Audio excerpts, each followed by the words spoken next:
जैसा कि इन परीक्षा अंतराल के दौरान हमारा जीवन संपर्क टूट गया था, परीक्षा के उत्तरार्ध या परीक्षाओं के उत्तरायण में पुनः आपसे संबंध स्थापित करते हुए हर्ष का अनुभव हो रहा है। जैसा कि पहले हमने वित्त आयोग की चर्चा की थी, उसके पश्चात चैप्टर आता है योजना आयोग। चूँकि योजना आयोग अब कालातीत है, जैसा कि योजना आयोग का जो प्रारूप है वह है पंडित नेहरू ने सोवियत संघ की उत्तरोत्तर जो वृद्धि हुई, उस वृद्धि से प्रभावित होकर कम समय में महाशक्ति के रूप में परिगणित हुआ सोवियत संघ, उसके विकास से प्रभावित होकर समाजवादी समाज की जो संकल्पना है उसको साकार करते हुए या समाजवादी संकल्पना को सबसे अंतिम व्यक्ति का विकास हो, इस दृष्टिकोण से रूस से प्रभावित पंडित जवाहरलाल नेहरू जो प्रथम प्रधानमंत्री रहे हैं, उन्होंने योजना आयोग की स्थापना की। चूँकि योजना आयोग न केवल योजना बनाता था एवं पंचवर्षीय योजनाओं के माध्यम से और राज्यों के योजनागत प्रारूप की स्वीकृत योजनाओं के लिए धन भी आवंटित करता है, जबकि ऐसा नीति आयोग नहीं। नीति आयोग एक एडवाइजरी कमेटी है और एक सलाहकार परिषद है। इस दृष्टिकोण से जो योजना आयोग संवैधानिक संस्था न होते हुए भी संवैधानिक संस्था का दर्जा प्राप्त जैसा था, यानी कितना स्वतंत्र रूप से वह कार्य करती थी, किंतु जैसा राजा तथा प्रजा, उस उक्ति को ध्यान में रखते हुए वर्तमान सरकार के प्रधानमंत्री और पूर्व कार्यकाल के दौरान नीति आयोग का स्थापना योजना आयोग की जगह की गई। जैसा कि 1 जनवरी 2015 को योजना आयोग के स्थान पर केंद्रीय मंत्रिमंडल के एक संकल्प पर नीति आयोग का गठन किया गया। इसमें सहकारी संघवाद की संकल्पना को केंद्र में रखते हुए अधिकतम शासन, न्यूनतम सरकार के दृष्टिकोण की परिकल्पना को स्थापना दिया गया है। और अब योजना आयोग जैसा कि अप्रासंगिक हो गया है और नवीन संगठन नीति आयोग ने इसका स्थान ले लिया है। फिर भी जो योजना आयोग का जो प्रारूप था, जो पंचवर्षीय योजनाएं थी, जो विकास की एक परिकल्पना थी, उसी को आधार मानते हुए इसमें कुछ परिवर्तन किया गया है। जैसा कि ये थोड़ा सफ़ेद हाथी सिद्ध हो रहा था, उसके स्थान पर इसको सीमित करते हुए प्रधानमंत्री की देखरेख में इसे एक एडवाइजरी इंस्टीट्यूट के रूप में ही देखा जाना चाहिए। जैसा कि इसकी प्रशासनिक संरचना है, वह जो नीति आयोग है, इसका अध्यक्ष प्रधानमंत्री होता है, जैसे कि योजना आयोग का अध्यक्ष भी होता था। उसका एक उपाध्यक्ष होता था जो प्रधानमंत्री द्वारा नियुक्त होता था, उसे कैबिनेट दर्जा प्राप्त व्यक्ति मानते थे। और इसके संचालन हेतु अलग अलग संगठन निर्धारित किए गए हैं।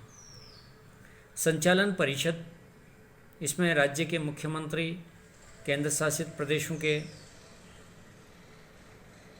उपराज्यपाल होते हैं। और दूसरा क्षेत्रीय परिषद होंगी, इसमें प्रधानमंत्री और उसके द्वारा नामित व्यक्ति मुख्यमंत्रियों के सम्मेलनों की अध्यक्षता करेगा या संबोधित करेगा। तीसरा है तदर्थ सदस्यता। अग्रणी अनुसंधान संस्थाओं से बारी बारी से 2 पदेन सदस्य इसमें रखे गएंगे, जो तदर्थ सदस्य होंगे नीति आयोग में। और पदेन सदस्य, इसमें मंत्री परिषद के 4 सदस्य होंगे जिनको प्रधानमंत्री नियुक्त करता है। और इसमें एक मुख्य कार्यकारी अधिकारी जो भारत सरकार के सचिव प्राप्त व्यक्ति होगा, वह होगा। और विशेष आमंत्रित सदस्य जो क्षेत्र के विशेषज्ञता धारण करते हैं, वित्तीय आर्थिक विकास के मामलों के जो विशेषज्ञता रखते हैं, उसको प्रधानमंत्री विशेषज्ञ के तौर पर इस नीति आयोग की संरचना में या नीति आयोग के गठन में उसको आमंत्रित करेगा। यह नीति आयोग का एक संरचनात्मक एक संगठन है या संगठन का जो प्रारूप है, इसमें नीति आयोग एक प्रशासनिक ढांचा देने की योजना है जिसका अध्यक्ष प्रधानमंत्री होगा और उपाध्यक्ष प्रधानमंत्री द्वारा नियुक्त आर्थिक मामलों का विशेषज्ञ होगा। ये प्रशासनिक संरचना इसलिए की गई है ताकि प्रधानमंत्री को नीति आयोग से संबंधित कार्यों में एक थिंक टैंक के रूप में काम करे, एक सलाहकार परिषद के रूप में काम करे। इतना सा काम है, न कि योजना आयोग की तरह वृहद कार्यक्षेत्र और संवैधानिक मान्यता प्राप्त जैसा कार्य करना।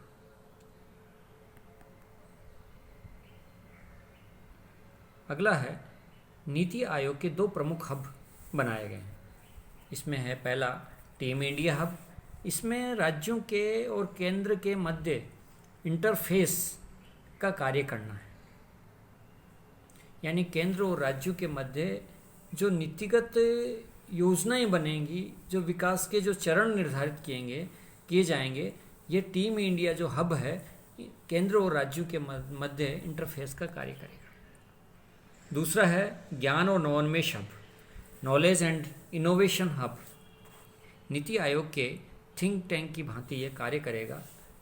नॉलेज और नवोन्मेष, इनोवेशन, नए इनोवेशन क्या हो सकते हैं, इसके रूप में प्रधानमंत्री को या नीति आयोग को ये थिंक टैंक की भांति विचार विमर्श या चिंतन का कार्य करेगा, जिसको ज्ञान और नवोन्मेष हब कहा गया।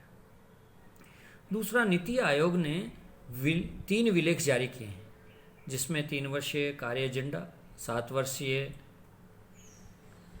अध्ययन अवधि की रणनीति का विलेख या दस्तावेज और 15 वर्षीय लक्ष्य का विलेख या दस्तावेज सम्मिलित है। इस प्रकार से नीति आयोग ने एक अपना दस्तावेजी प्रस्तुत किया गया है, जिसमें 3 वर्षीय कार्य एजेंडा के रूप में काम करेगा ये, और 7 वर्षीय मध्यम अवधि की रणनीति का एक दस्तावेज प्रस्तुत करेगा, और 15 वर्षीय जो लक्ष्य, आने वाला जो लक्ष्य है, उसको 15 वर्षीय लक्ष्य विशेष विलेख या दस्तावेज सम्मिलित किया गया है। इस प्रकार से 3, 7 और 15 वर्ष के प्रारूप तैयार करते हुए ये आगे की रणनीतिक स्ट्रैटेजी के रूप में विकासिक योजनाओं या नीतियों के बारे में ये कार्य करेगा। नीति आयोग के उद्देश्य या कार्यकरण क्या हो सकते हैं? इसमें संघीय सहभागिता की भावना बढ़ाने हेतु राज्यों को निरंतर संरचित समर्थन तंत्र के रूप में या माध्यम के रूप से सहयोग प्रदान करना, यानी संघीय सहभागिता की भावना को बढ़ाने के लिए राज्यों को निरंतर संरचित समर्थन तंत्र के रूप में विकसित करेगा और उसको सहयोग प्रदान करेगा। ग्रामीण स्तर पर विश्वसनीय योजनाएं बनाने हेतु तंत्र विकसित करना, सरकार के उच्च स्तरों पर इसे उत्तरोत्तर विकसित करना, यानी ग्रामीण स्तर पर जो योजनाएं, सबसे निचले तबका का जो विकास है वो ग्राम पंचायत के द्वारा निर्धारित होना चाहिए या ग्रामीण पंचायती राज के द्वारा निर्धारित होना चाहिए। उन ग्रामीण स्तर पर विश्वसनीय योजनाएं बनाने हेतु एक तंत्र विकसित करना और सरकार को आगे से आगे इसको पहुंचाना, विकसित करना। राष्ट्रीय सुरक्षा के हेतु में आर्थिक रणनीति और नीतियां सम्मिलित की गई हैं। इसमें राष्ट्रीय सुरक्षा के हेतु में आर्थिक और रणनीतिक नीतियां सम्मिलित की गई हैं। समाज के उन वर्गों पर विशेष ध्यान देना जो अधिक प्रगति से पर्याप्त रूप से लाभान्वित नहीं हुए, यानी नीति आयोग ये कार्य भी करेगा कि समाज के उन वर्गों का विशेष ध्यान देगा जो आर्थिक प्रगति से पर्याप्त रूप से वो योजनाओं से लाभान्वित नहीं हुए हैं। प्रमुख हितधारकों, राष्ट्रीय अंतर्राष्ट्रीय थिंक टैंक जैसे शैक्षिक और नीति अनुसंधान के मध्य भागीदारी को प्रोत्साहन करना,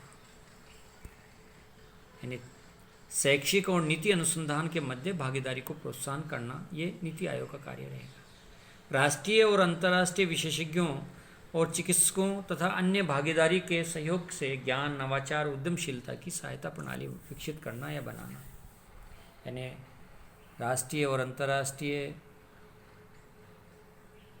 विशेषज्ञों चिकित्सकों तथा अन्य प्रतिभागियों के सहयोग से ज्ञान, नवाचार और उद्यमशीलता की सहायता प्रणाली विकसित करना। अगला है विकास एजेंडा के कार्यान्वयन में तेजी लाने हेतु अंतर क्षेत्रीय, अंतर विभागीय मुद्दों के समाधान हेतु एक मंच प्रदान करना। नीति आयोग एक मंच प्रदान करेगा ताकि विकास के एजेंडे पर तेजी से क्रियान्वित हो सके। अगला है राज्यों को कला एवं सतत और न्याय संगत विकास में सर्वोत्तम तरीके से अपनाने और विभिन्न हितधारकों को उनको पहुंचाने का कार्य करें।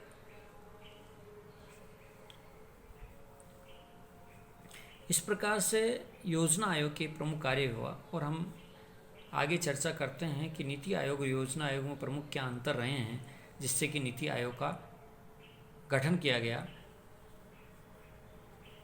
और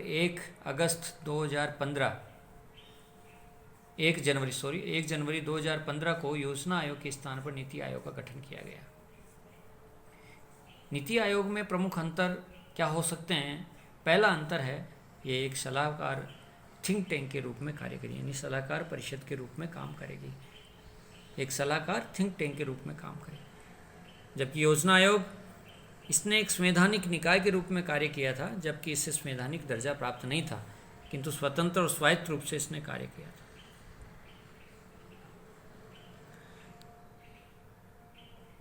दूसरा अंतर यह है, यह सदस्यों की व्यापक विशेषज्ञता पर बल देता है और यह सीमित विशेषज्ञता पर निर्भर था। योजना आयोग नीति आयोग सहकारी संघवाद की भावना के अनुरूप कार्य करता है तथा क्योंकि ये राज्यों की समान भागीदारी सुनिश्चित करता है, और योजना आयोग इसकी वार्षिक योजनाओं की बैठकों में राज्यों की सहभागिता बहुत ही कम रहती थी। अगला चौथा अंतर है प्रमुख अंतर, प्रधानमंत्री द्वारा नियुक्त सचिव को मुख्य कार्यकारी अधिकारी या सीईओ के रूप में जाना जाता है, जबकि योजना आयोग में सचिवों को सामान्य प्रक्रिया के माध्यम से नियुक्त किया जाता है। पांचवा अंतर है ये बॉटम अप अप्रोच पर कार्य करता है और ये टॉप टू डाउन अप्रोच पर कार्य करता है योजना आयोग। छठवां इस प्रमुख अंतर है इसे नीतियां लागू करने का अधिकार नहीं है, जबकि योजना आयोग को राज्यों के लिए नीतियां बनाता था तथा स्वीकृत परियोजनाओं के लिए धन भी आवंटित करता था। ये प्रमुख अंतर था और ये आवश्यकता भी है नीति आयोग को स्वायत्त रूप से कार्य करने के लिए कि नीति आयोग को भी धन आवंटित करना चाहिए, ऐसा मेरा मानना है, जो कि नीति आयोग में वित्त मंत्री द्वारा धन आवंटन की व्यवस्था की गई।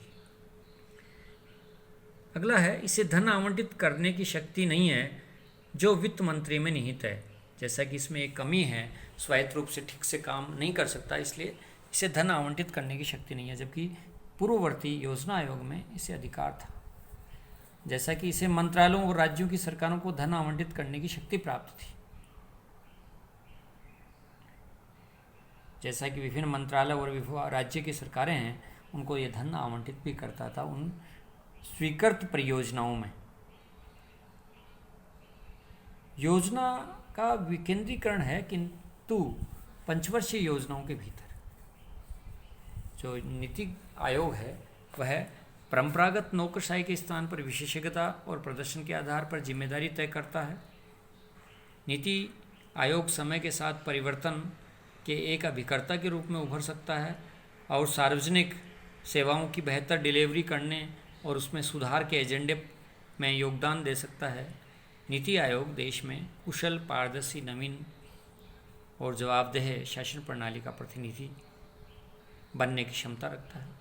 योजना आयोग की तुलना में नीति आयोग अधिक विश्वसनीय बनाने हेतु इसे बजटीय प्रावधानों में स्वतंत्रता होनी चाहिए, ऐसा मेरा ही मानना है, और जिससे एक स्वायत्त रूप से कार्य कर सके और एक इंस्टीट्यूशनल डेवलपमेंट हो सके, एक संस्था के रूप में संस्था के रूप में ये विकास हो सके इसका। ये योजना और गैर योजना के रूप में नहीं, बल्कि राजस्व और पूंजीगत व्यय की स्वतंत्रता के रूप में होना चाहिए। इस पूंजीगत व्यय की वृद्धि से अर्थव्यवस्था में सभी स्तरों पर बुनियादी ढांचे का घाटा दूर हो सकता है। इस प्रकार से नीति आयोग इन सुधारात्मक कदमों के माध्यम से, जैसा कि इसे बजटीय स्वतंत्रता हो, दूसरा पूंजीगत व्यय की स्वतंत्रता के रूप में होनी चाहिए, पूंजीगत व्यय वृद्धि के रूप में अर्थव्यवस्था में सभी स्तरों बुनियादी ढांचा दूर हो सकता है। इस प्रकार से यह नीति आयोग अपना कार्य कर सकेगा और कर रहा है। जैसा कि नीति आयोग के प्रथम उपाध्यक्ष अरविंद पनगड़िया थे, उन्होंने बाद में किन्हीं अपरिहार्य कारणों से इस्तीफा दे दिया और वर्तमान में राजीव कुमार इसके नीति आयोग के उपाध्यक्ष हैं और अमिताभ कांत इसके सीईओ हैं, जिसे मुख्य कार्यकारी अधिकारी कहते हैं। इस प्रकार से यह नीति आयोग का जो चैप्टर है वह पूर्ण हुआ।